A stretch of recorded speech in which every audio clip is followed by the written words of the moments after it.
Welcome to the जिंदा मुर्दे। दोस्तों, एक रात को विनय अपने घर हाईवे के थ्रू अपनी कार चलाता हुआ आ रहा था। कार चलाते वक्त उसको शायद वो थक गया था, इस कारण उसको नींद आनी शुरू हो गई। उसकी लगभग ड्राइव करते करते उसकी आंखें लगभग बंद सी हुई। अब जैसे ही उसकी आँख बंद हुई तो उसको एक धड़ाक से एक आवाज़ आई, जैसे उसकी कार से कोई टकराया हो। उसने जब कार से उतर करके देखा तो पाया कि एक लड़की उसकी कार से टकरा गई है। जब उसने उस लड़की को देखा तो वो थोड़ा घबरा गया। उसे लगा कि पुलिस केस हो सकता है, कुछ भी हो सकता है। तो उसने सोचा कि यार, इस लड़की को छोड़ करके मैं चला जाऊँ तो ये अच्छा है, और वो अपनी कार लेके निकल भी गया। थोड़ी दूर जाने के बाद उसको ऐसा फील हुआ कि उसने गलत किया है। कहीं ना कहीं उसके मन में इंसानियत जागी। दोबारा वो पीछे लौटा। उसने उस लड़की को अपनी कार में रख करके हॉस्पिटल ले जाने की सोची। अब वो ड्राइविंग करता हुआ बहुत आगे तक चला गया।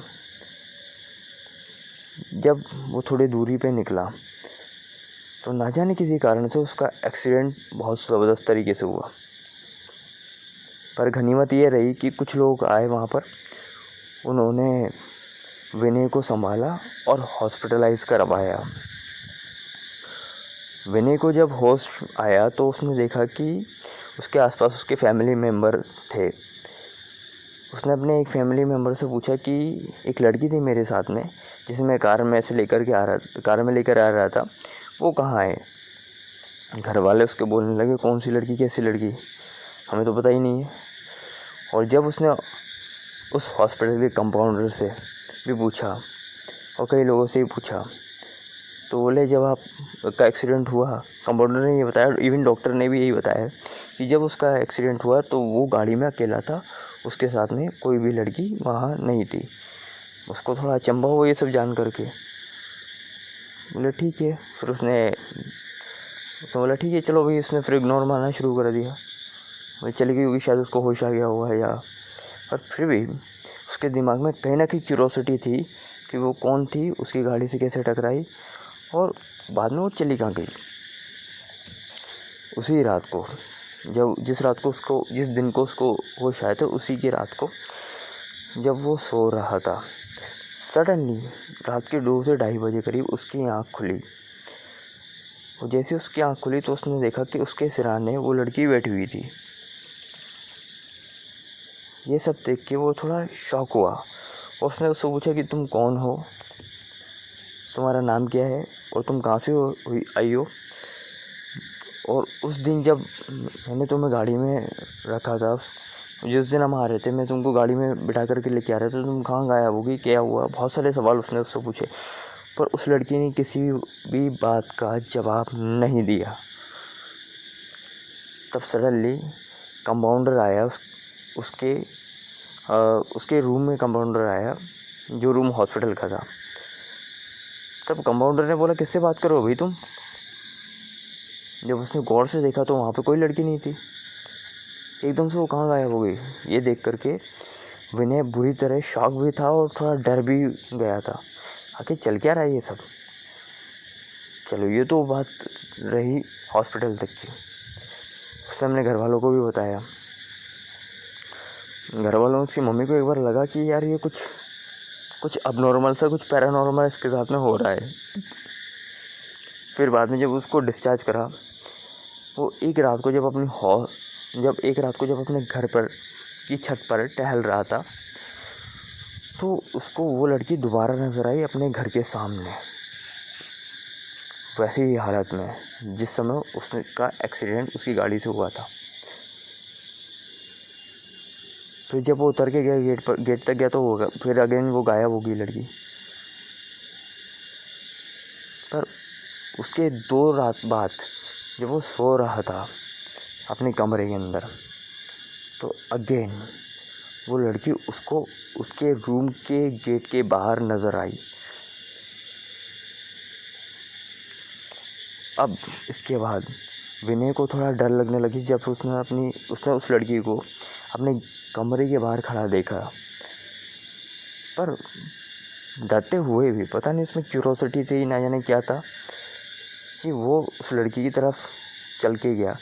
जैसे ही उसने विनय ने उस लड़की की तरफ चलना शुरू करा तो उस लड़की ने भी चलना शुरू कर दिया। विनय पीछे, वो लड़की आगे गई, वो विनय उसका पीछे करते हुए जा रहा था। तब न जाने कहीं से सडनली उसकी मम्मी को ये बात पता लग गई और उसकी मदर ने उसको टोका, बोले कहाँ जा रहे हो। फिर विनय ने जवाब दिया कि वो लड़कियाँ ये मैं वो जो लड़की जिसको मैं लेकर के आया था ये वही है।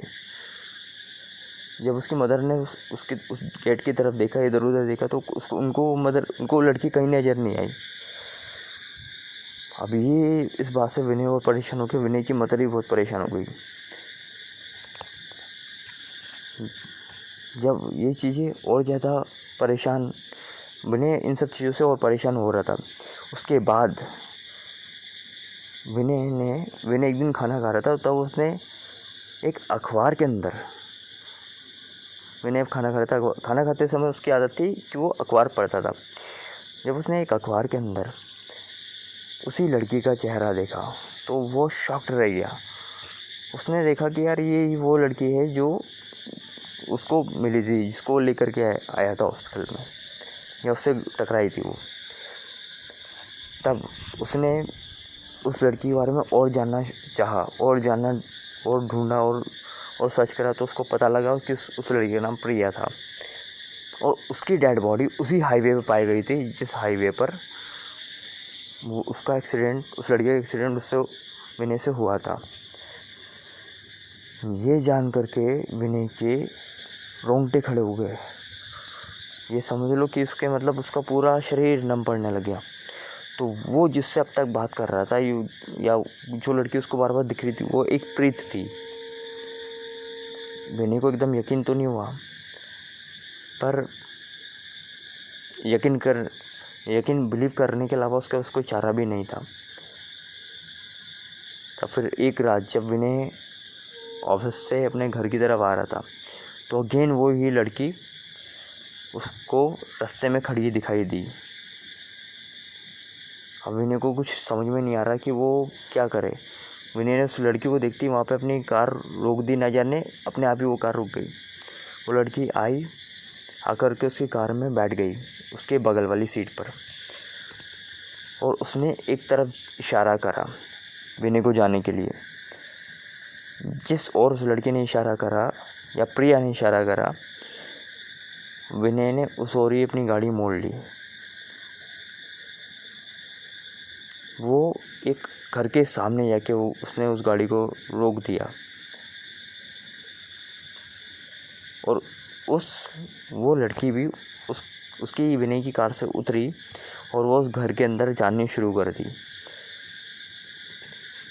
वो घर की वाइफ थोड़ी सी अजीब सी थी, ऐसा लग रहा था कि वो कोई अजीब सी जगह है। विनय भी जैसे वो लड़की उस घर के अंदर गई, विनय भी उसके पीछे पीछे चला गया। वो लड़की उस घर में जाने के बाद में कहीं गायब हो गई। विनय भी उसके पीछे पीछे गया और देखा, तो उसको पहले तो थोड़ा अजीब लगा। जब उसने उस घर को एक तरफ जा कर के देखा तो वहाँ पे उसे एक तहखाना मिला। अब जब तहखाने के अंदर गया तो वहाँ पर नरकंकाल पड़े हुए थे। यह देख करके विनय की हालत और ज़्यादा ख़राब हो गई। विनय उस घर से निकला, भागता हुआ गया। तब वो लड़की, जब वो भागता हुआ जा रहा था, कार के अंदर बैठा था, तब वो लड़की अगेन, जिसका नाम प्रिया था, जो मरी थी, वो दोबारा उसकी कार में उसको दिखाई दी। वो चाहती नहीं थी कि वो ऐसे ही चला जाए। वो हालांकि बोल कुछ भी नहीं रही थी, उसके बगल में ही बैठी हुई थी। जैसे उसने अपने घर लौटने का फैसला किया, उसने कहा कि मेरा इन सब से कोई लेना देना नहीं है, ना तुमसे कोई लेना देना है। उस लड़की की आंखों से खून निकलने लग गया। अब ये देख कर के विनय को कुछ समझ नहीं आ रहा था। ना जाने कैसे विनय ने करा कि उसने फ़ोन उठाया और पुलिस को फ़ोन लगा दिया और उस घर के बारे में बताया। जब पुलिस आई, उन्होंने जाकर के इन्वेस्टिगेट करा उस जगह को, तो पता लगा वहाँ पर बहुत सारे जो कंकाल विनय को दिखे थे, वो कुछ लड़कियों के कंकाल थे। वहाँ पे एक सीरियल किलर रहता था जो कई लड़कियों को अपने जाल में फंसा करके उनका रेप करके उनको वही मार डालता था। प्रिया भी शायद उनमें से एक थी। और जब उसने थोड़ा और पता करा, प्रिया उन लड़की में से थी जिनको वो किलर किडनैप करता था, उनका रेप करता था, मार देता था। पर क्या हुआ, प्रिया उनमें से एक निकली जो उसकी केस से भाग गई। पर न जाने क्या हुआ, कैसा हुआ कि उसकी जो डेथ है उस पर्टिकुलर हाईवे पर हो गई। कुछ रीज़न था या न जाने कुछ रीज़न था जिससे उसकी डेथ वहाँ पर हुई। तब काफ़ी इन्वेस्टिगेशन के बाद में उस किलर को जिसने प्रिया और कई लड़कियों की जान ली थी, उन सबको, उस किलर को पकड़ के पुलिस ने जेल में डाल दिया। तब वो लड़की विनय को दिखनी बंद हो गई। शायद प्रिया यही चाहती थी। पर अगेन एक दिन जब विनय उसी हाईवे से जा रहा था तो प्रिया उसको फिर दिखी। आखिर क्यों? क्या प्रिया को अभी भी प्रिया की आत्मा को क्या अभी भी शांति नहीं मिली है? क्या था इसका रीज़न? आज तक कोई नहीं समझ पाया। पर विनय ने न जाने क्यों उसके दिखने को कहीं ना कहीं अपनी लाइफ में एक्सेप्ट कर लिया। आज भी वो लड़की या ये कहें प्रिया, आज वो विनय को दिखाई देती है। न जाने क्यों, किस कारण से। उसकी मदर ने सारी पूजाएं करवा दी, पर फिर भी वो लड़की कहीं ना कहीं विनय से कनेक्ट हो गई। ना जाने क्या रीज़न है कि वो आज भी विनय को नज़र आती है, पर उसने आज तक कभी कोई नुकसान विनय को नहीं पहुंचा है। डोंट नो आखिर वो कौन थी, आखिर वो स्त्री कौन थी।